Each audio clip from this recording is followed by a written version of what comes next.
Hey guys, welcome to another JavaScript lesson. Last lesson what you guys did was you learned how to create some variables and store some information in the variables. So we had a variable called name and we stored the string John into that variable and we output that variable to the screen in combination with some other strings, and we also learned how to add numerical variables together.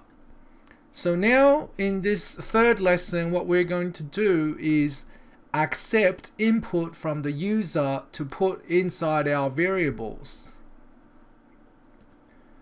And there are several ways that you can accept input. You can either ask the user to type in something through a message box, or you can have a form on the screen where the user types in the numbers in the form and then click a button to submit that information. So we're going to show you both ways today. So the first way was we're going to ask the user what their name is and then output their name onto the screen. So let's try that. So instead of the name John, what I'm going to do is I'm going to use a function called prompt.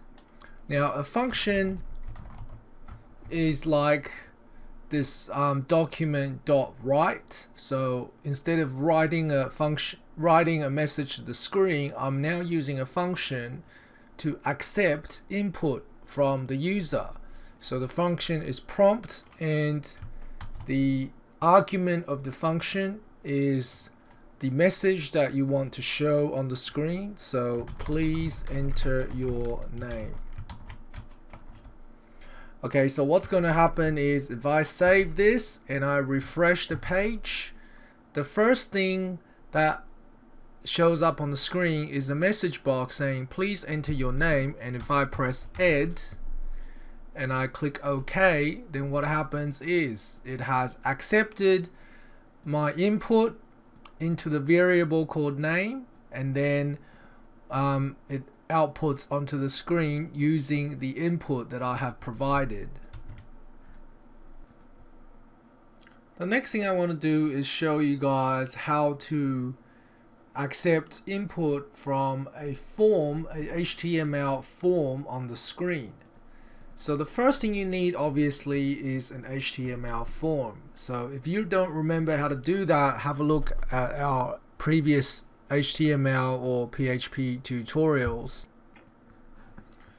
But basically on our page, after our script, before our script, I'm going to have a HTML form, and the ID of the form is form 1. So every form needs an ID, which is what we're going to use later to refer to this. And I'm going to have name, which is what appears on the screen, and then I'm going to have an input box, and the name of the input box is name, and the type of the input box is it's going to accept text, and the size of it is going to be 20. Okay, and then if I finish up the form tag and I refresh the page, and I'm gonna get rid of this prompt for now and change it back to John. Okay, so what happens on the screen when I refresh is that it says it's got a name, text, and it has a message box, and I can type in there and nothing happens. Okay, and the next thing I'm gonna do is I'm going to create a button so that when I click the button, it is going to run the rest of the code and accept my input from the text box into the variable name. So what I'm going to do underneath the form is I'm going to program a button. So bracket button onclick which specifies what you want the button to do when it's clicked. And when it's clicked, I'm going to run a function, and I'm just going to call this function output name. Okay, and the function has a pair of brackets after it, and the name of the button is going to say submit. And you will see that if I refresh this page now, oops, I should have slash button, not slash a here.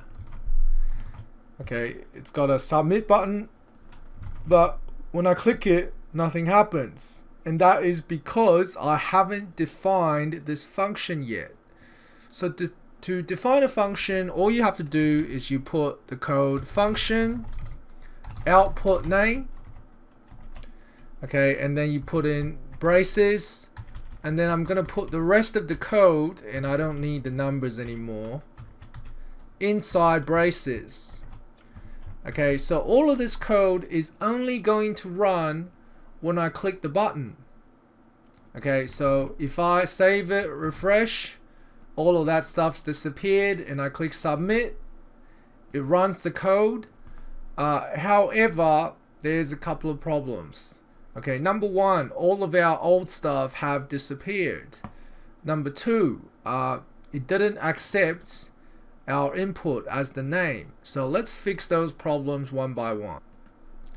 So the first thing I want to fix is, rather than saying John every time, it's going to accept whatever I have written in the form as the input to the variable.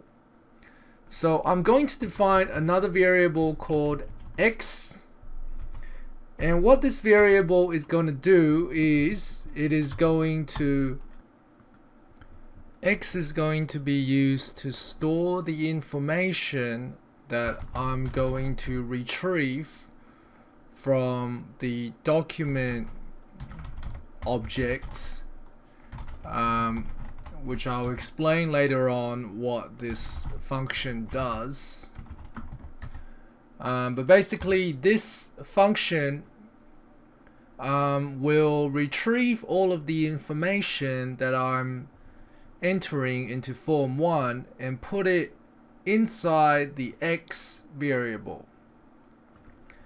Okay, so the next thing I want to do is I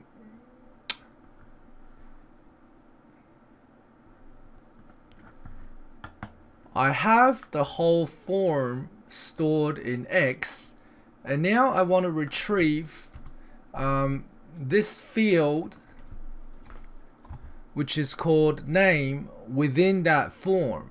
Okay, so this text field, the name of it is called name, and I want to retrieve that in my form. So I'm going to allocate that text field to another variable called let's call it y.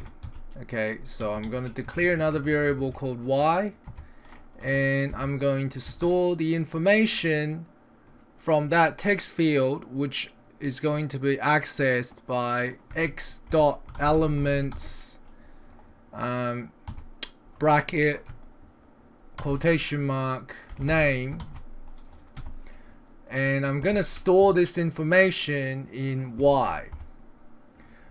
Okay, so what this does is it goes into my x variable and it gets the element name, which is whatever I'm writing in this form, and it's gonna put in this variable y. So later on, when I want to write the name onto the screen, I'm just gonna use the letter y to represent that. So if I save this and I'm gonna refresh the page, so if I type something here, let's say Ed, I click submit, it still didn't work because I want the value of this element. Okay, so I forgot the dot value. Basically it means I want the value of this object, not the object itself. So if I refresh that, submit again, it has worked. Okay, so it's obtained the value from my text field and output it to the screen. But the problem is I want my form to still be there. So what I'm going to do is on my HTML page, outside the script, I'm going to declare a section, a paragraph, and I'm going to call the paragraph ID, give it an ID equals, I'm going to call it demo. Okay, and you'll see why I'm doing that in a second.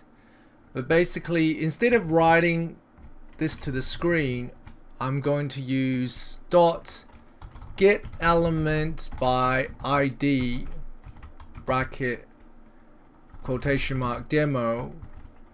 So what it's doing is I'm going to my HTML document. So this document object represents my whole page, and I'm going to the demo part of my page, and I'm going to change the HTML inside my element to this. Okay, so inside this section, it's now going to say hello ed. Okay, and I'm going to similarly change that to here. So, and get rid of the brackets here. So now this says, let me drag this over a bit so you can see the whole line. Now this says, I'm going to change the demo section of my page to say Ed is a very good tutor. However, if I just do that, it's going to replace the line from before. Okay, so I'll show you what I mean. So if I save this and I refresh this page, press Ctrl R to refresh if you didn't know that already, and I click submit, what's happened is it's come up with Ed is a very good tutor, but the previous line doesn't show up. So I'm going to put a plus sign before the equal sign. And what this does is it adds this line to the line before instead of replacing it. So if I save that, and I refresh my page, click submit again, it has hello Ed, Ed is a very good tutor. So I've managed to make my form stay on the page and output some text using the input from my form. Okay, I hope you guys have learned something today. We'll explain everything in more detail later on. See you guys next time.